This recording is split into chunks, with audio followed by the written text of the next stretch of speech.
for some of us that we're thinking about is high pressure. So I love Larry said that everyone with every company is in sales.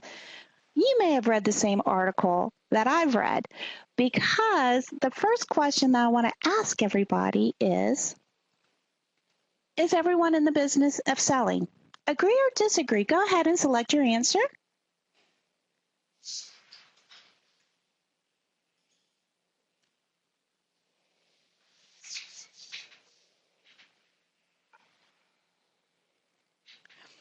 So I see while people are still answering, but we do have an overwhelming response of agree.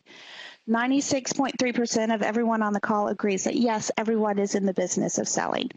And I would have to say I agree with that as well. If anyone has heard about Daniel Pink, he has written a book called To Sell is Human, The Surprising Truth About Moving Others. Just to give you a little bit of background information about Daniel, many of you may have heard about him from his lecture, The Surprising Science of Motivation. It was one of the 20 most watched TED Talks. He's written 5 New York Times bestselling books on the dynamics of the changing workplace.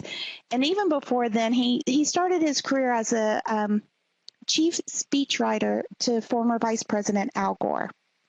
So definitely has the credentials to talk about this, so to speak. But in the book that he wrote, To Sell is Human, The Surprising Truth About Moving Others, he talked about that no matter what our occupation, in the end, we're all in the business of selling.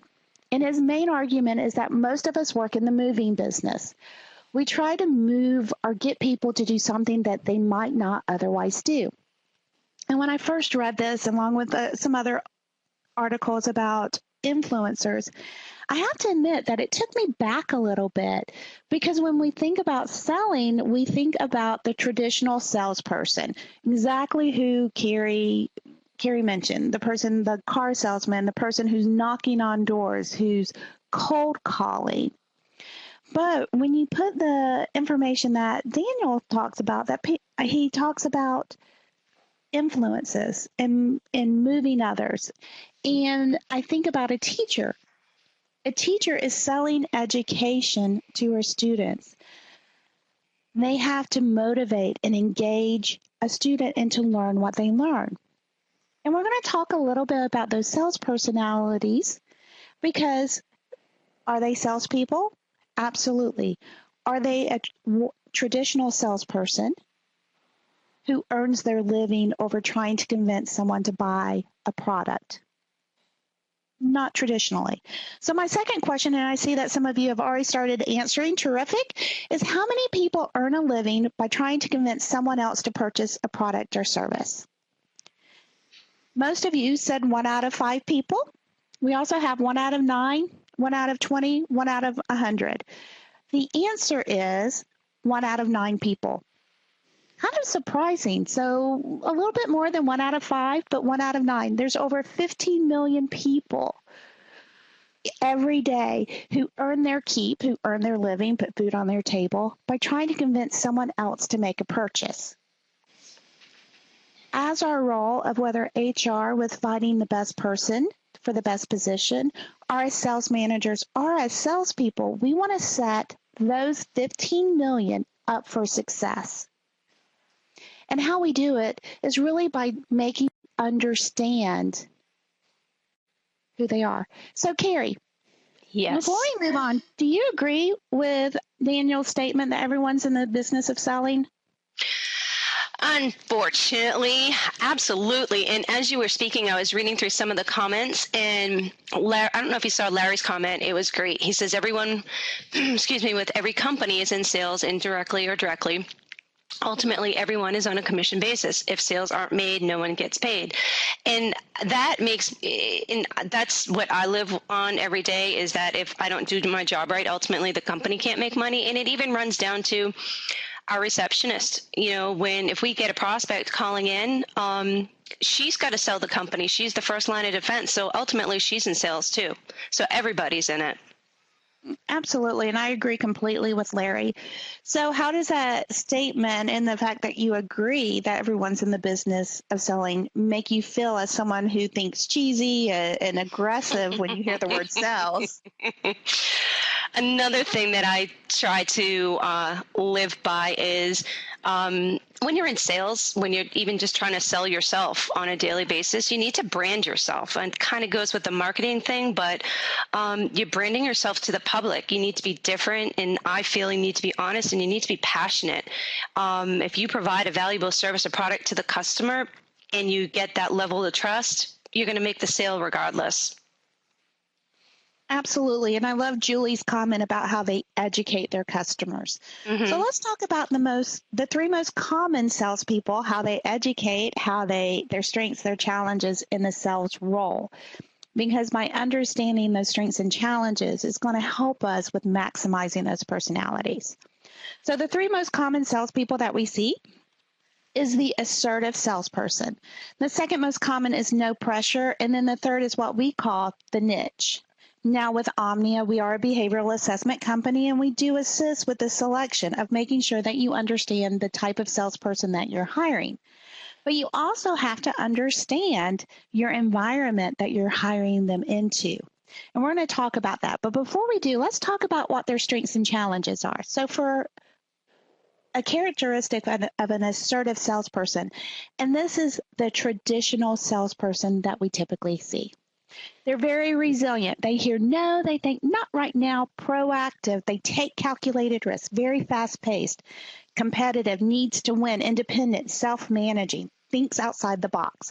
Love the graphic of Jerry Maguire. If you don't know the movie, Tom Cruise's character plays an agent. He represents different athletes and decides that he doesn't like the agency, writes a manifesto, and his agency says, okay, you're no longer here. And another agent swoops in and starts trying to take his clients before he can take them with him. Tom Cruise's character, Jerry, calls all of his clients, gets to one last person, and that football player, played by Cuba Gooding Jr., wants him to show him how competitive he's going to be, how passionate he's going to be to represent him, to sell this position. And so that's what the graphic says is show me the money. And he has him repeat it. And is it out of the box? Absolutely. But the character, this assertive salesperson, wanted it so bad. I'm going to show you the passion. I'm going to jump on the table and scream, show me the money, because I'm selling you. So when we think of selling, don't think of just your brand, but also think about, are they selling a product? Are they selling a service? And also, how are they selling it? Because ultimately, if we're selling a product or service, we also have to make sure that salespeople represent the company in a positive manner. And that's in keeping with the company's brand. So the strengths of an assertive salesperson, they thrive in commission-based environments. Salesperson creates excitement for that product or service, and they think outside the box to make the sale. Tell me what the goal is, get out of my way, give me the latitude to get there. Love that competitive challenge of being in commission-based environments. But what some of their challenges are with this sales personality is that they can become so aggressive that it makes prospects uncomfortable. You're going to buy from me. Why aren't you going to buy from me? No, I'm telling you, this is what you need to buy. They may overpromise and underdeliver. Oh, you want that? Sure, no problem. We can get it for you in 2 business days. They go back. Hey, this is what I sold the client. We don't have that product. Can we get it? So they may not think about that. Also, bored with long sales cycles. So it's important to understand that you may want someone who's very proactive, who's comfortable with cold calling, who loves commission. But how do you coach them to say, we have a longer sales cycle? We have a very technical product or service that you have to continue to reach out to those prospects and those existing clients to build that relationship before you can close the sale. So what I want to do is jump over to give everybody an opportunity to be a part of it. And so we've talked a little bit about the assertive salesperson personality traits. And I have 2 questions here. The first question is, where would the assertive salesperson be most successful? Think about industries, think about environments, think about cultures that they would be most successful in. And then the second question that I have is, what would they be best suited to sell? And please, thank you, Tiffany, for jumping right in there. Go ahead and type what you think. Select a question because I want to make sure that everyone's getting this. So first person is car. Amazing to me how many people say cars. Absolutely. Stock market. Henry, great, very fast pace. Let's get in there. Anywhere there's impulse purchases. Auto seems to be a key. Insurance. Absolutely, Jacqueline. You want a producer. Think of your producer who's going out and talking to your clients. See, Raylyn and Jim are typing. Don't forget the second question. What would they be best suited to sell? Think of product services. Definitely impulse purchasing. Very interesting with that because they can get people very excited about what they're selling. Car, homes. Wants, not needs. Absolutely. Consumer products. And with the assertive salesperson, this is your traditional salesperson. So think of any environment that's highly commissioned. They're going to feel comfortable. Outside sales, advertising, insurance, car, stock market. Henry, I would have never thought about that, but you're absolutely correct with that. Homes. Anyone that has to go and knock on a door. Think of business development, where the clients are walking in the door, you have to go find them.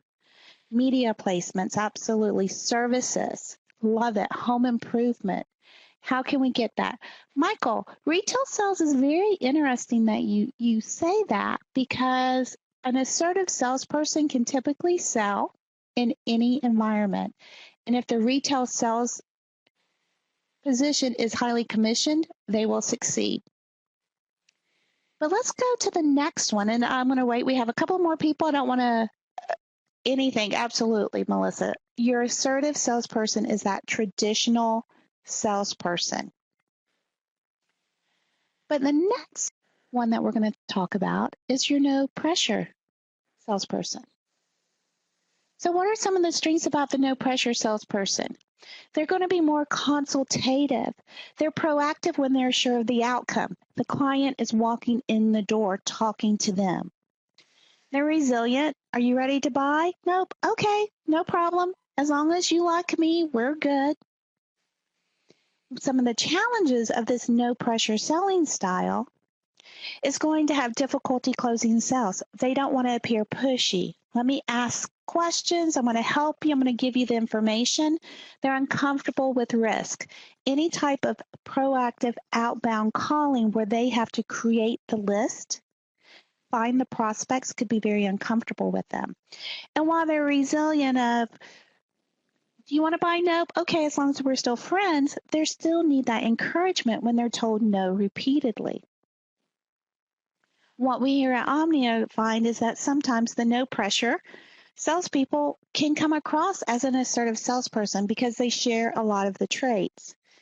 But what they mean, Carlos, absolutely. They're consultants versus salespeople, and they really aren't true salespeople.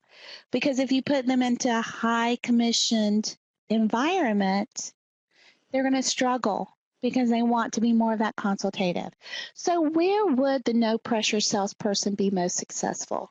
What type of industry, what type of environment, and what would they be best suited to sell? Retirement plans, a service rep, inbound call center. Wow, everyone is perfect. Parts department, service sales role, Stephanie, that's right there. And they're able to provide some service, but also cross-sell. Inside sales, Joanne, perfect, rather than outside sales on the road.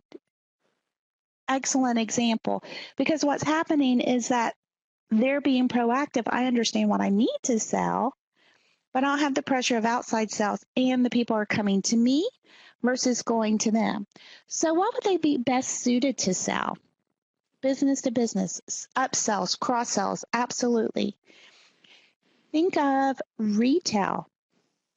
And Jack, love that, restaurant dining. Your waiter, your server, who very friendly, outgoing, bubbly, talking to people, but they're upselling. What kind of drinks would you like? Here are specials. Got room for dessert? They talk about that. very low pressure. They're not real assertive about it, but they're still making sales. Retail is very good. And Glenn, you have an interesting point. They're best suited to sell relationships. I love that because they're going to build that relationship, may not be able to close the sale. So maybe you have a no pressure working in tandem with an assertive, someone who's going in, building those relationships, talking to people. But when it's time to actually close in a deal, they bring in someone who can be a closer. Vacations, cell phone services, all of these are great examples of what a no pressure salesperson can sell. So the third type that we're going to talk about is our niche salespeople. So I know you're looking at this going, what could this person actually sell? Well, their strengths are they're going to be a subject matter expert, very collaborative. I'm going to talk to you about what your needs are. I want to partner with you. Some of their strengths are account rounding and cross-selling. Let me find out that low-hanging fruit, so to speak, in sales terms of I see a need, I'm going to talk to you about it. What their challenges are going to be, though, is they're going to be very cautious when they're unsure of the product knowledge. Their main focus is service, not sales, and they can get discouraged easily when a sale is not closed. Typically, our niche salespeople are more attention to detail, which is why their main focus is service. So understanding that about them, they want to partner, they want to collaborate with the client or prospect and give them all of their options. So Carrie, I want to jump into to talk to you for just a minute about, I say you are the marketing guru, you keep me straight, you help me with the webinars. I know your official title is marketing specialist, but can you tell me a little bit about what you really do? You are too kind. Everything under the marketing umbrella. But I guess I would have to say the bulk of it would be what we call integrated marketing automation, which is pretty much everything. Okay, so what does that mean your day looks like? It really would. I mean, obviously, it's not something everybody knows about. It's really marketing tactics that allow me as a marketer to nurture our prospects and provide them highly personalized and useful content like this webinar. Hopefully it's useful to people that helps convert our prospects to customers. And then hopefully those customers are going to turn into really delighted customers. And then those delighted customers give us referrals. It's a big loop. Okay, so that's a perfect example of a niche salesperson. Very product knowledge. As you can tell, I don't quite understand everything that Carrie does, but she yields great results. But Carrie, so you're comfortable with what you do, correct? Yes. Okay. I hope so. I question every day. Okay. And you're very successful at it. So you're so successful at what you're doing that helps generate leads and transforming prospects into happy clients that we are going to promote you to sales. So tomorrow you get to start calling clients and talking about the Omni assessment and how that can help them with the selection and development tools. Congratulations. Yeah, we would go broke in probably less than a month. Not all good employees do not make just like all good employees don't make good managers, they definitely don't make good salespeople as well. Carrie, do you believe in our product? Absolutely. But do you feel like you have the product knowledge to sell it the way it needs to be sold? Definitely not. Not my cup of tea, not in my wheelhouse. Could give the 30-second elevator pitch to somebody and it would come across honest and useful to somebody, but I couldn't close the deal. Okay. Thank you. Good night. And Carrie's like, I'm off the hook. I think that's the last question. Wanted to use Carrie as an example of what a niche salesperson is. If you go back to what I said originally, is that they're product knowledge, they're a subject matter expert. And that's key to understand that if you take them outside of their comfort zone, if you take them outside of what they know, that level isn't going to be there. That expertise is not going to be there. They're not going to be able to sell. So it's important to understand that. So let's talk about where would the niche salesperson be most successful? What would they be best suited to sell? Absolutely highly technical information. The other thing as well is to think about products and services. Is it technical? Is it something that they're passionate about? Because passion can sometimes masquerade as that assertive person. I'm passionate about RVs. Love them. Go camping every weekend. I can sell an RV. However, if you take me to sell a car, it's got four wheels. It gets me from A to Z. I've got AC because we live in Florida. I'm good. Understanding that. So it's very important to understand who you manage, who you're bringing on board to make sure that you set them up for success, not only for them, but also for the company. Going back to what Larry said is that if everyone is selling, you want to have them selling in the area that they're the expert in. So what would a niche salesperson be most successful at? Stephanie says insurance, and I agree, but more as like a selling CSR. Versus I'm going out knocking on doors, or depending on the culture. If you have a culture where you have a clientele that comes in and prospects that come in, they would be good with that. IT sales, tech support, absolutely. Highly technical, someone who's passionate about it. A home improvement designer, Michael, I love that. That's very out of the box thinking. Would have never thought about that, but they are. They're consulting. They're that expert. Industry-based sales, extreme attention to detail and knowledge of the industry they service. Love that, Carlos. That is absolutely. And Walter says themselves. They can absolutely sell themselves. At times, you may find that they're a little bit more reserved when they're selling themselves, but they can do it. And then what would they be best suited to sell? Specialized products, products too complex to be passive?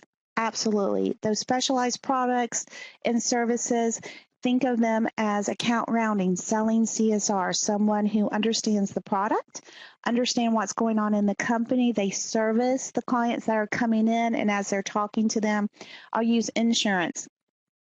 I'm coming in to pay for my car insurance and mention that I'm looking for a home.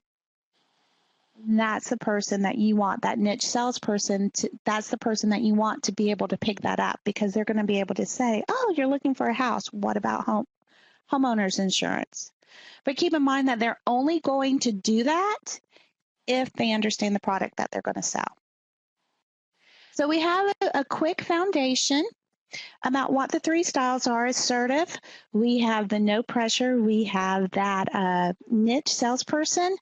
But what are some of the pitfalls before you can maximize those personalities? Because we want to help you avoid them. Well, the first pitfall that you want to avoid is the characteristic of a sales phony, someone who says that they can sell, but maybe they can't really sell. Maybe they come across as an assertive salesperson, but they're really not. Maybe it's an assertive salesperson who's trying to sell themselves for a niche position. So characters of a sales phony: appears confident, they look and sound like a salesperson, great people skills. Maybe they have a lot of leads but have difficulty closing the sale. In that instance, are they truly an assertive salesperson, or are they more of that no pressure salesperson? Image conscious. And what I mean by that is they know what their brand is. They can sell their personal brand. So they interview usually very well. Maybe they work one lead at a time. And if you're someone that's an outbound sales position or a highly commissioned environment where they have to be able to work multiple leads at a time, that's not going to be successful for what you're looking for. So one, you have to understand the type of salesperson that you're looking for. What's your culture? What's the environment? What does the position call for? And then you have to be very cautious of understanding, I know what the position calls for. Now is someone going to come in, interview extremely well, and tell me, yes, I can do it, but maybe not so much. And this is important to use those resources. One of the resources is that focused interviewing. And what I mean by focused interviewing is having a process. For our HR teams that are joining us today, you understand that phone screen, that first interview, looking at resumes. But the first thing is to have those non-negotiable job requirements. This candidate must possess this to be hired. They have to be goal-driven. They have to be assertive. Maybe it's a technical skill or a license. Also, when you're doing focused interviewing, look at what I call specific generalities on a resume. Achievements. At my last position, I was 150% to goal. Sounds impressive, right? Ask them what their goal is. Because if their goal is to sell $1,000 a month and they sold 150%, it could be impressive. But if your company's goal for a salesperson is to sell $10,000, they're nowhere near that minimum requirement. So asking those questions, because a salesperson, once again, can sell their brand. They're going to present themselves in the best possible light. And they're going to present the company in the best possible light as well. But you got to dig a little bit deeper.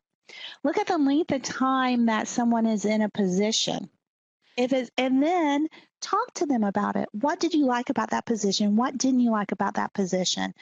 Dig a little bit deeper. It was great, except it was highly commissioned, and that was too high pressure for me. Or I missed my quota for my goal for 3 months, and if you miss it 3 months in a row, then you no longer have a position. If the position that you're hiring for requires a goal to be reached, ask them what that goal was that they missed. Is it similar? Also ask for example situations, scenarios. You want to get very behavioral. Find out what their examples are. And then also make sure that you're comparing apples to apples and oranges to oranges. Goes back to that specific generalities.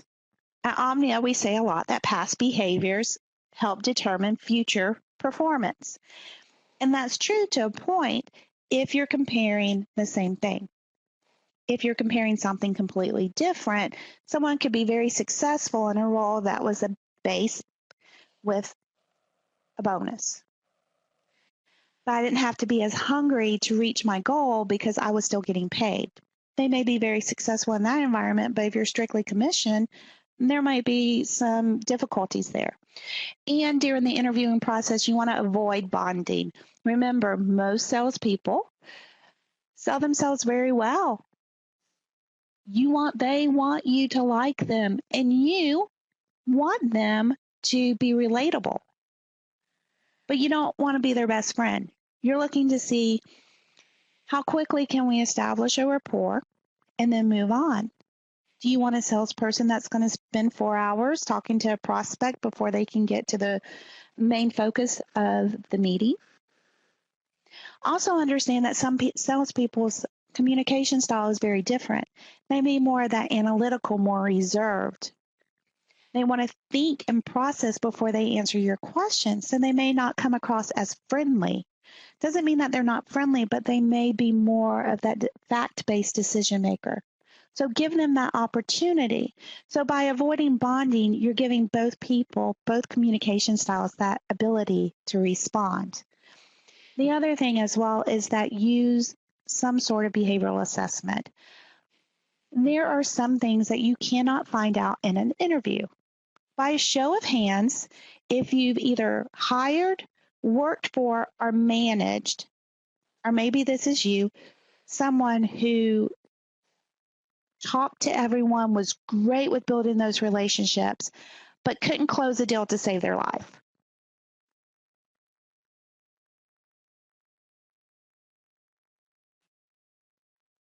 So we see some people coming up.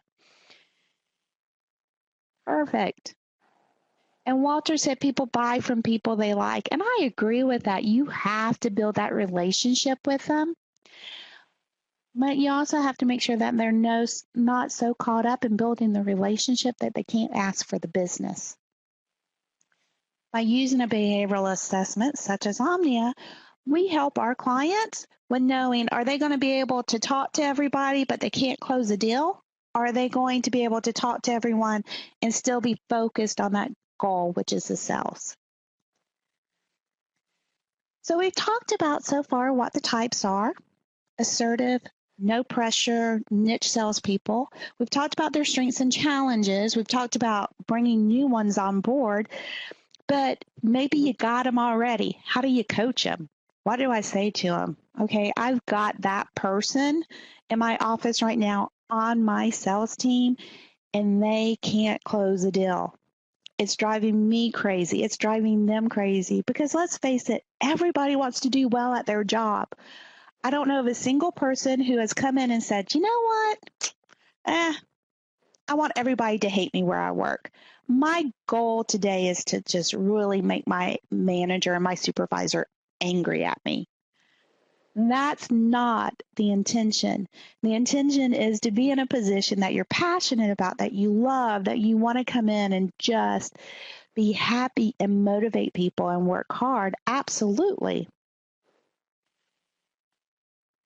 But how do you coach them? So for your assertives, your Jerry Maguires, you want to give them short-term goals. You want to give them the latitude to reach those goals. They just tell me where I need to be. Don't try to walk. Don't give me the roadmap. I don't need steps A through Z. Give me the resources. Get out of my way. I'm going to get there. Financial incentives motivate those assertive salespeople. Like, as we said, they thrive in those commission-based environments.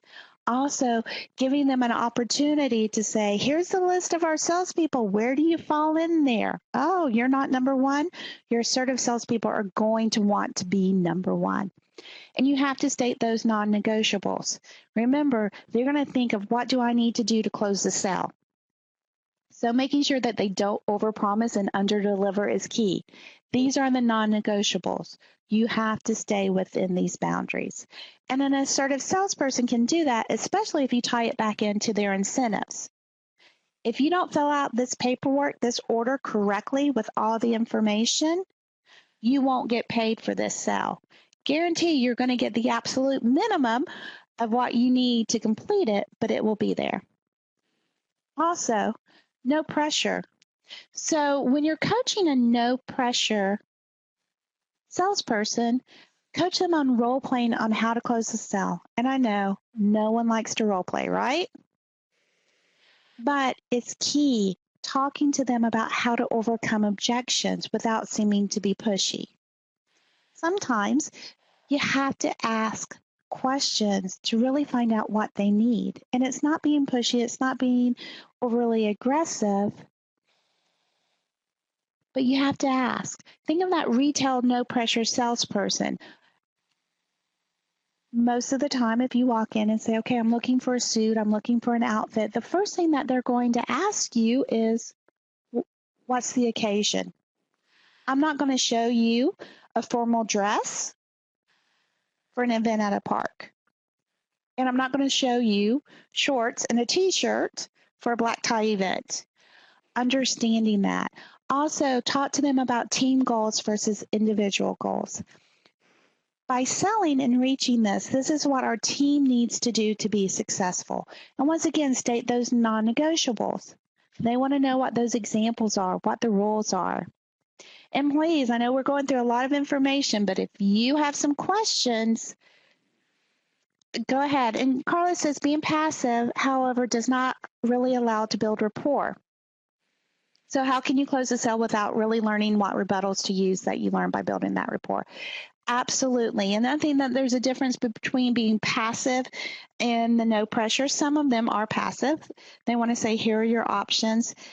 But by coaching them how to pull down, building the rapport a little bit, and then asking some additional questions, I can be your best friend and take you shopping, but understanding that there's a time that you have to say, okay, are you ready to do this?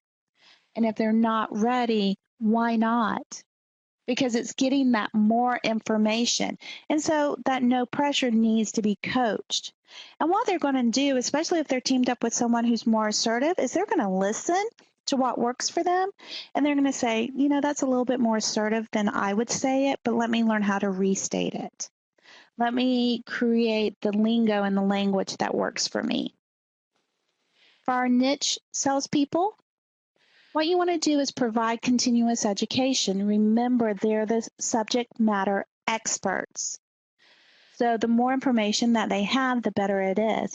Clearly state your expectations of how you expect them to sell, what you want to do. Also, a lot of times with your niche salespeople, especially if they're in more of a service role, CSR service teams, inbound call centers, maybe you don't use the word sell. Maybe you say, I want us to partner with our clients. We're the experts. We have to uncover the needs before they know what it is. You want to be available. Typically, the niche salesperson won't come unless they have a question. But when they have a question, they need to know that that resource is there. So being available to answer those questions are key. And then also remind and remotivate them that when rejection occurs, it happens as a part of the sales process. Your assertive salesperson is like, they said no today, but tomorrow it'll be yes. For your niche, they're thinking, what could I have said differently? What could I have done differently to get them to buy? By saying rejection is a part of the sales process. There's a statistic out there that says for every 10 no's, you get one yes, but reminding and remotivating your niche salespeople are key for that. So what's the difference between success and failure? So we've talked about the different personalities, focusing on the top 3 that we see in salespeople. And I will tell you that the niche salesperson is typically what we call a very non-traditional salesperson. Unless it's highly specialized, they are not as successful or successful at all in environments that call for selling. But they can be successful in the roles that they are. But there's 2 key factors in the difference between success and failure. The first one is you want to make sure that you have the right person in the right seat on the right bus. And this is key. From selection through retention and development, making sure that they're there. Carrie had a great point, and she said that I work well in my position, but I'm not cut out to be outside sales. Just like everyone's not cut out to be managers. So by understanding who you have on your team, are they successful in what they're doing now? Are they that hunter that you have working service? So their accuracy errors are more, but they can cross-sell to anyone. Maybe that's the time to take a look at them and say, let's talk about moving you to outside sales. Or you have an outside salesperson that everyone loves, but they can't close a deal. Looking at the structure of your environment, maybe you move them to be that networker, to start the sale, to bring in the closers, to be the facilitator. They bring in the closer, they manage the relationship, but they don't have to close the deal.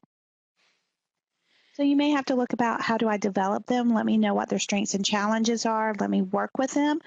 And then sometimes you may have to move them to a different position. The other key factor in the difference between success and failure of maximizing personalities is you. Regardless of your role, whether you are the salesperson, whether you are the HR partner, the business owner, the sales manager, you are a key factor. You have to know what you're looking for in a salesperson. What's your environment? What's the company's brand? So from the very beginning, you can talk about it as you bring people in. As you continue to coach day in and day out, that you keep the salespeople or you keep your office focused on the vision. And maybe that vision is building relationships, educating our customers, knowing what they need and partnering with them. Or maybe it is more along the lines of Let's get them in. We've got a great product. We're going to go out. We're going to build it. Also know what your coaching style is. Just like we have different salespeople, you're going to connect differently with them. If you're an assertive salesperson, you're thinking, sales is so easy. Anybody can do that. I happen to fall in that assertive salesperson.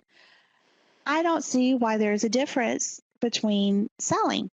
Like everybody can do it. You just ask, you build that relationship, you ask what they need, you make a best recommendation, and because you built that relationship, they trust you, you trust them, they're going to go with it. If they have questions, I'm going to answer them, and then we're going to continue to do it. But for a niche salesperson, or in our example here at Omnia, we have client advisors. It's our service team who does a wonderful job, and they help build the relationships, service the client accounts, very consultative talk with our clients. If you ask them, are you a salesperson? They would run screaming from the building. Wouldn't you agree, Carrie? Oh, yeah, absolutely, all the time anyway. I'm not a salesperson. I'm here to connect with them. Mm-hmm. But because I've adjusted my coaching style, I don't use the word selling for them. I use partnership. We're partnering with them. We're meeting their needs. We're the expert. Let's talk to them about what their needs are and get them in the right product, talking to them. Our service team, who will say, I'm not a salesperson, generated over $650,000 in revenue last year. And that's because I had to adjust my coaching style. They had to adjust their style of receiving their information and their resources to take sales from being a dirty word that they run from to a partnership. And as a leader, HR partner, as you're developing teams and programs, you also have to be consistent, continuous coaching. And for those of us who are on board and you're thinking, well, sales comes easy. It doesn't come easy to everybody. If it's something that's highly technical like Carrie does, I'm outside of my league with that one. I don't have the technical skills. But I can build a relationship, and I know when to bring in the expert, just like I did today. Right, Carrie? Yes, thank you for all the compliments. I have to keep her happy. She takes care of everything for me with webinars and so forth. But giving that feedback, I can role play about closing a sale today, but if I don't listen to what my salesperson is doing, what my client advisor is doing, if you're not listening, how are you going to give feedback? Because feedback is not a one and done thing. You cannot just say, okay, this is what you need to do. We did a role play. You did that perfectly. You've got those skills. Now go forth and close every sale. It takes someone who has that experience, who's going to be able to work with them, to listen to them. This is what you did well. One thing I would change next time is this. So I want to go ahead and open it up for questions.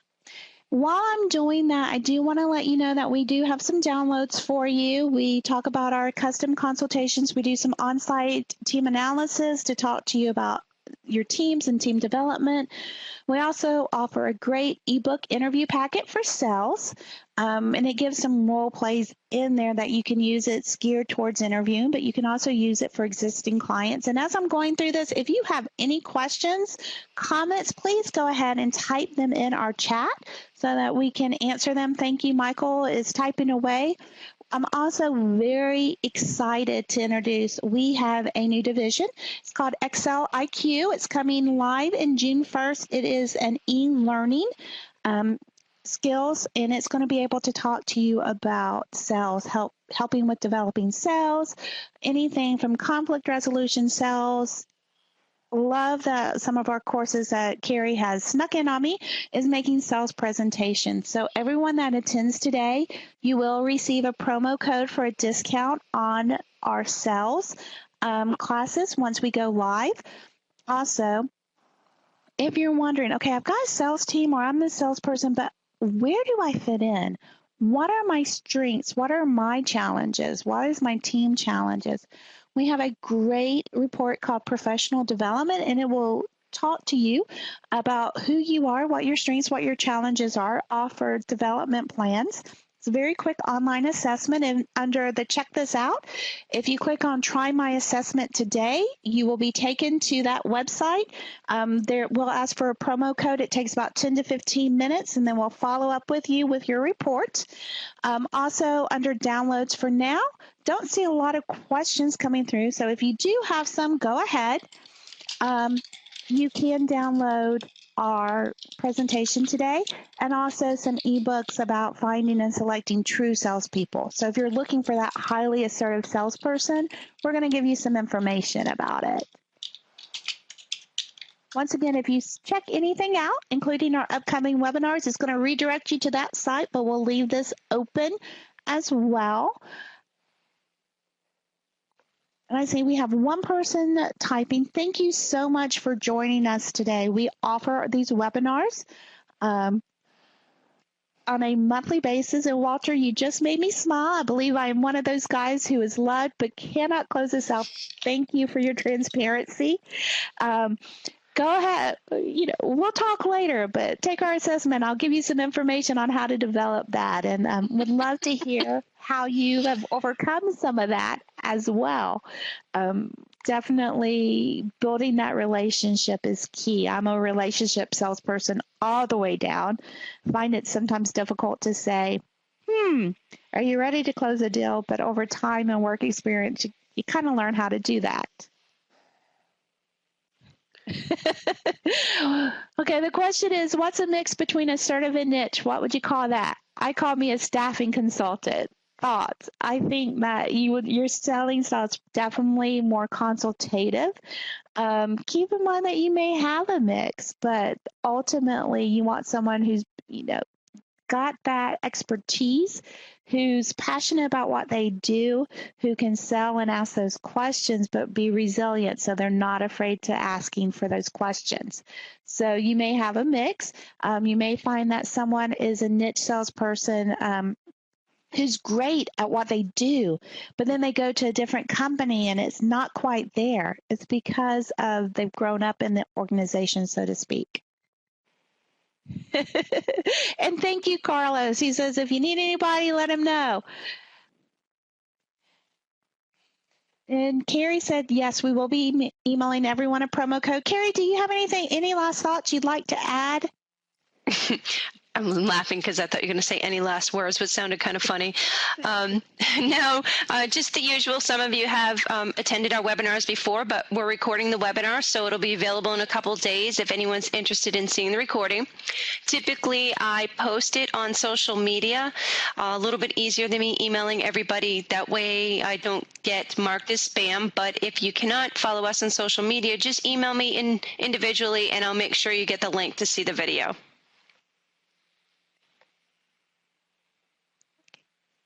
And we have two other comments. Jack says, I wish I could be a little bit more intense, but still deliver the results, which I have now.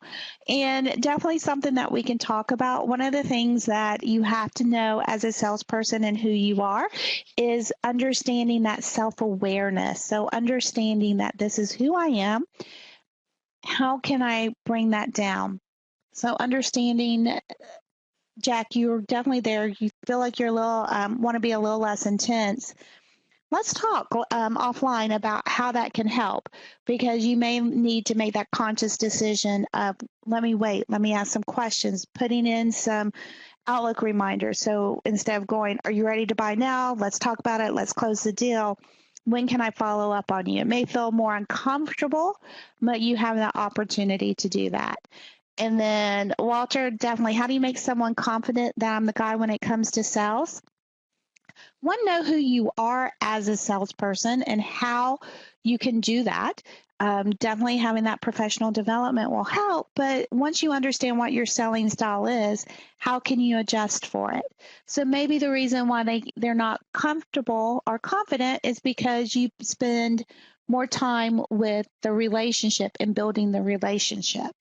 And especially if you're working with someone who's more direct, let's get to the point, give me the facts, learning how to intermingle that style. I want to build a relationship. I'm going to take maybe 5 minutes, reading how that person is responding to say, okay, let's get back to the reason why I'm here. Let's talk about what we offer. Let's talk about your questions. Let's focus more on the facts than everything. And I agree. You have to be well-rounded.